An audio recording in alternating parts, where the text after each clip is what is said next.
नमस्कार, crime update में आपका स्वागत है। दिल्ली पुलिस के जवान पूरी सजगता के साथ अपने फर्ज को अंजाम दें। इसके लिए जरूरी है कि वे शारीरिक और मानसिक तौर पर पूरी तरह स्वस्थ रहें।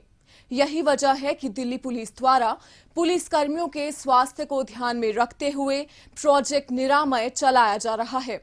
इसी के तहत हाल ही में धन्वंतरी रथ की शुरुआत की गई। पुलिस कर्मियों को स्वास्थ्य लाभ प्रदान करने में किस प्रकार वरदान साबित हो रहा है प्रोजेक्ट निरामय, आइए देखते हैं हमारी इस रिपोर्ट में। कोरोना महामारी में दिल्ली पुलिस के सामने कई अभूतपूर्व चुनौतियां उभर कर सामने आई हैं। ऐसी चुनौतियां जिनका सामना पुलिस के जवानों ने पहली बार किया। उन्हें शारीरिक और मानसिक दोनों स्तरों पर जूझना पड़ रहा है। इन्हीं सब परेशानियों को हल करने और उनका मनोबल बढ़ाने के लिए दिल्ली पुलिस कई स्तरों पर कार्य कर रही है। इसी कड़ी में पुलिस कर्मियों को यौगिक और आयुर्वेदिक चिकित्सा पद्धतियों के माध्यम से स्वस्थ रखने के मकसद से प्रोजेक्ट निरामय चलाया जा रहा है। इसके लिए दिल्ली पुलिस ने अखिल भारतीय आयुर्वेद संस्थान आयुष मंत्रालय के साथ एक करार किया है। इसी के तहत पुलिस आयुक्त SN श्रीवास्तव ने डॉक्टरों और परामर्शदाताओं को दिल्ली पुलिस के वेलनेस सेंटरों तक लाने ले जाने के लिए खास तौर पर बनाई गई धन्वंतरी रथ की भी शुरुआत की। When the COVID arrived, we didn't know how to react to COVID because nobody was basically having a full knowledge of corona, how it's going to act on a person, how to take precautions, etc., etc. But we were up to our task. Slowly and gradually we learned more and more about how to prevent corona, how to basically delay it, and how the treatment could be, and how to take the mental aspects of the corona effect. इस अवसर पर police आयुक्त ने counsellors को पुरस्कार देकर सम्मानित भी किया। धन्वंतरी रथ के जरिए संस्थान के विशेषज्ञ हर हफ्ते दिल्ली पुलिस के वेलनेस सेंटर्स में जाकर पुलिस कर्मियों को योग, आयुर्वेद से जुड़ी चिकित्सा पद्धतियों के बारे में जानकारी देंगे। साथ ही उन्हें इलाज की सुविधा और मुफ्त परामर्श उपलब्ध कराएंगे। As a part of all these exercises, we also thought of having wellness centers in each police colonies. We have wellness centers where in the wellness centers, besides providing medicines, allopathic medicines, Ayurvedic medicines, and also this all be also place where counseling can be offered. Some physical, outdoor gym be also created, so that the police families and the policemen, they can do exercises at these places. And drawn from the corona experience, the next target is, even though the corona is over, we need to create a permanent infrastructure for our daily policemen and their family members, that even in the normal time they are able to maintain good health and be free from physical ailments and various kinds of mental illnesses, depressions, etc. Corona काल में संक्रमण से बचने के लिए लोग health protocol का कड़ाई से पालन करें। दिल्ली पुलिस इसमें अहम भूमिका निभा रही है। वहीं उनके कामकाज का तौर तरीका भी पूरी तरह से बदल गया है।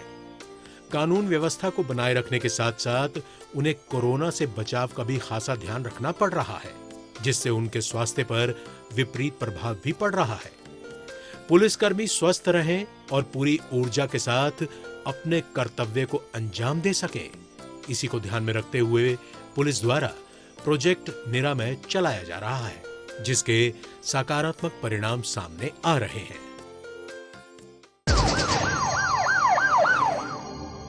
और अब वक्त है पिछले दिनों सुर्खियों में रही कुछ खास खबरों पर एक नजर डालने का। लेकिन पहले दिल्ली पुलिस द्वारा जारी ये महत्वपूर्ण संदेश। ठहरिए, किसी भी लावारिस वस्तु या वाहन को हाथ न लगाएं। ये बम भी हो सकता है। यदि आप ऐसी किसी भी संदिग्ध गतिविधि को देखते हैं तो तुरंत 100 नंबर पर या नजदीकी PCR या थाने में इसकी सूचना दें।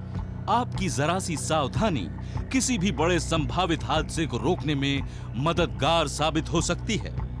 पुलिस की पैनी निगाहें देशद्रोहियों की गतिविधियों पे लगी हैं। आप भी पुलिस का सहयोग करें। याद रखिए, किसी भी लावारिस वस्तु को न छुएं। अपना मकान किसी अनजान व्यक्ति को किराए पर न दें। अपनी कार, स्कूटर या मोटरसाइकिल बेचने से पहले खरीदार की पहचान कर लें। मेलों और त्योहारों के दौरान अपने बच्चों का ध्यान रखें और भीड़ वाली जगहों पर जाने से बचें। अपने बच्चों को किसी भी लावारिस वस्तु को ना छूने दें और औरों को भी इसके प्रति जागरूक करें। ध्यान रखें, किसी भी संदिग्ध व्यक्ति, वस्तु या वाहन को देखते ही फौरन 100 नंबर पर फोन करें या नजदीकी पीसीआर वैन या पुलिस स्टेशन पर इसकी जानकारी दें। या 1090 पर सूचित कर हमारी आंख और कान बने। आपकी पहचान को गुप्त रखा जाएगा। सावधान रहें, चौकस रहें, सुरक्षित रहें।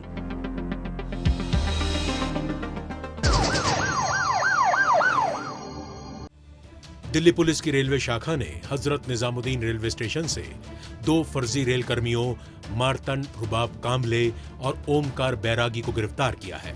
ये दोनों रेलवे की फर्जी आईडी के सहारे रेल में फ्री यात्रा किया करते थे। दरअसल 2 शख्स हजरत निजामुद्दीन रेलवे स्टेशन पर बिना चेकिंग के जल्दबाजी में अंदर जाने की फिराक में थे। पुलिस ने जब उन्हें रोककर पूछताछ की तो उन्होंने खुद को रेलवे का कर्मचारी बताया।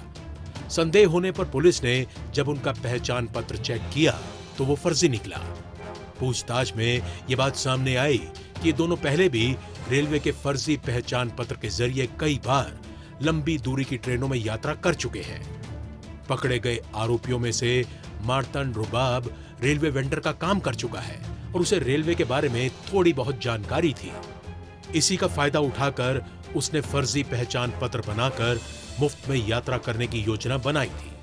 पुलिस ने पकड़े गए आरोपियों के कब्जे से रेलवे के 2 फर्जी पहचान पत्र जब्त कर लिए हैं।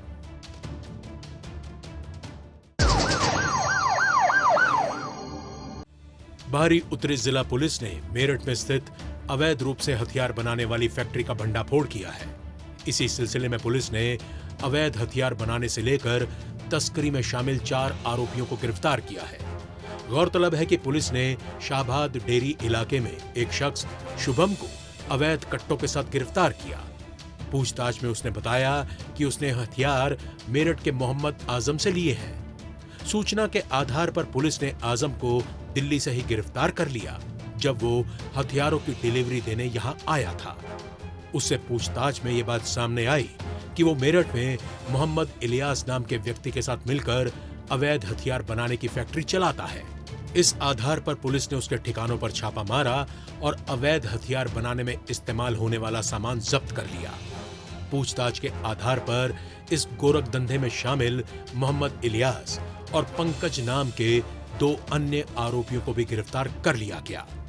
पुलिस ने इनकी निशानदेही पर अवैध हथियार बनाने में इस्तेमाल होने वाला रॉ मटेरियल सहित 7 पिस्टल और 6 जिंदा कारतूस भी बरामद कर लिए हैं।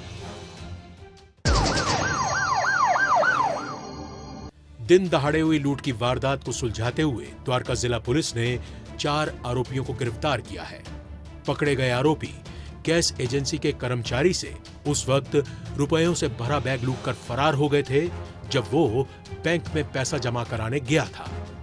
वारदात का शिकार हुए व्यक्ति ने अपने साथ हुई लूटपाट की शिकायत पुलिस में दर्ज कराई थी। इस पर कार्रवाई के दौरान पुलिस को गुप्त सूचना मिली कि लूटपाट में शामिल आरोपी ककरोला के नजदीक आने वाले हैं। इस आधार पर पुलिस ने संभावित जगह पर जाल बिछाया और इन्हें धर दबोचा।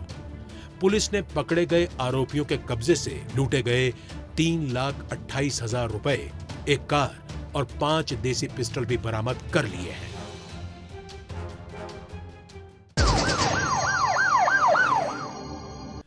उत्तर पश्चिमी जिले की साइबर सेल ने ऑनलाइन धोखाधड़ी करने वाले एक रैकेट का भंडाफोड़ करते हुए एक आरोपी अजय कुमार मौर्य को गिरफ्तार किया है।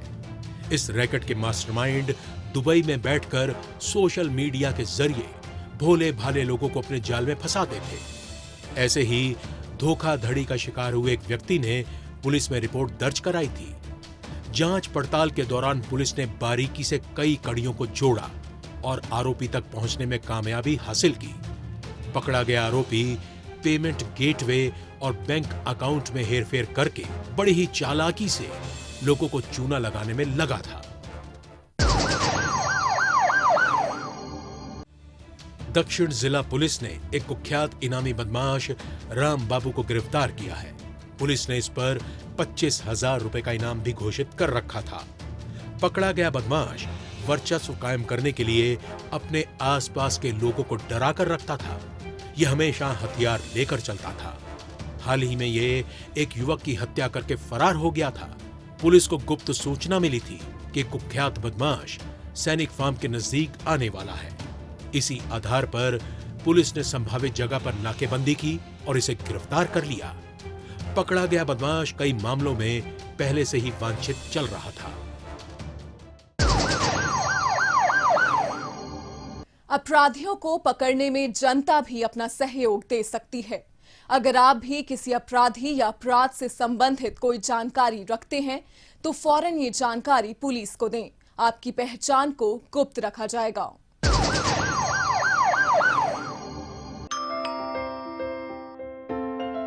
बेटा, आपकी मम्मी ने मुझे आपके पास रुकने के लिए बोला है। जब भी घर पे अकेले रहोगे, कोई भी आए दरवाजा बिल्कुल मत खोलना। हेलो मम्मा, क्या आपने आपकी सतर्कता बेटी के जीवन का वरदान है। खुद संभलें और अपनों को संभालें। प्लाज्मा थेरेपी कोरोना वायरस संक्रमित व्यक्ति के उपचार में किसी संजीवनी से कम नहीं है। नतीजे इस बात के गवाह हैं कि प्लाज्मा चढ़ाए जाने के बाद मरीजों की हालत में तेजी से सुधार आता है। लिहाजा कोरोना संक्रमण से ठीक हो चुके लोगों को प्लाज्मा डोनेट करने के लिए जागरूक किया जा रहा है ताकि वे ज्यादा से ज्यादा संख्या में डोनेशन के लिए आगे आए। इसी कड़ी में दिल्ली पुलिस द्वारा भी प्लाज्मा डोनेशन अभियान चलाया जा रहा है। इसी पर पेश है हमारी विशेष रिपोर्ट। कोरोना वायरस का कोई कारगर इलाज अभी तक नहीं ढूंढा जा सका है। इसकी दवा हो या वैक्सीन, सभी अभी तक परीक्षण के चरण में ही है। मगर कोरोना संक्रमित व्यक्ति के इलाज में प्लाज्मा थेरेपी काफी मददगार साबित हो रही है। प्लाज्मा थेरेपी के असर को देखते हुए दिल्ली पुलिस के मध्य जिले ने लोकनायक अस्पताल के साथ मिलकर प्लाज्मा डोनेशन अभियान की शुरुआत की है। इस अभियान की शुरुआत मध्य रेंज के संयुक्त पुलिस आयुक्त सुभाशीष चौधरी द्वारा की गई। हमारे जितने भी लोग हैं देने लायक है, पूरी दिल्ली पुलिस के जितने भी रिकवर्ड हैं, सबको हम लोग यहाँ पे करेंगे। और उनमें अभी मैं बात कर रहा था उनसे, उनमें जो एक एक्साइटमेंट है, वो जानते हैं कि ये दानों का दान है, एक महादान है, ये किसी की जान बचा रहे हैं। ऐसे तो पुलिस वाले करते ही हैं लॉ एंड ऑर्डर वगैरह में जो, लेकिन इसमें खास करके जो दे रहे हैं तो उनको एक बहुत ज़्यादा वो गर्व महसूस कर रहे हैं, हर एक जो कांस्टेबल, हेड कांस्टेबल सारे लोग। इस अभियान का मुख्य उद्देश्य प्लाज्मा बैंक बनाना है। साथ ही ज्यादा से ज्यादा लोगों को प्लाज्मा दान करने के लिए प्रोत्साहित करना भी है ताकि कोविड-19 के रोगियों को इलाज के दौरान प्लाज्मा मिलने में कोई दिक्कत ना हो। शुरुआती दिन दिल्ली पुलिस के 118 पुलिसकर्मियों ने इसके लिए रजिस्ट्रेशन कराया है, जिनमें से 6 जवानों ने पहले ही दिन अपना प्लाज्मा डोनेट किया। बहुत ही प्राउड का काम है कि इससे लोगों की जान बच रही है। We are very healthy person, तो हम तो अपनी जान, हमें तो कुछ नहीं है, हमें तो हमारी जो एंटीबॉडी है वो हमारे अंदर डेवलप हो जाती है, बट जिनके अंदर डेवलप नहीं हो रही तो इससे लोगों की जान बचेगी। और ह्यूमैनिटी के लिए इससे बड़ा काम नहीं हो सकता। प्लाज्मा डोनेट बड़ी खुशकिस्मती की बात है कि हम किसी की जान बचा पाएँ, बहुत अच्छा है और लोगों को करना चाहिए आगे आकर। लॉकडाउन और उसके बाद भी अपने फर्ज को अंजाम देते हुए बड़ी संख्या में पुलिसकर्मी कोरोना वायरस से संक्रमित हुए थे, लेकिन अपनी मजबूत इच्छा शक्ति की वजह से उन्होंने कोरोना से जंग जीत ली है। जाहिर है इनके द्वारा दान किए गए प्लाज्मा की बदौलत अन्य कोरोना संक्रमित लोगों को नई जिंदगी मिल सकेगी। कुल मिलाकर दिल्ली पुलिस की ये पहल कोरोना के खिलाफ लड़ाई में काफी महत्वपूर्ण साबित होगी। आज के इस कार्यक्रम में बस इतना ही। अगले हफ्ते कुछ ताजा तरीन खबरों के साथ फिर होगी मुलाकात। तब तक के लिए दीजिए इजाजत। नमस्कार।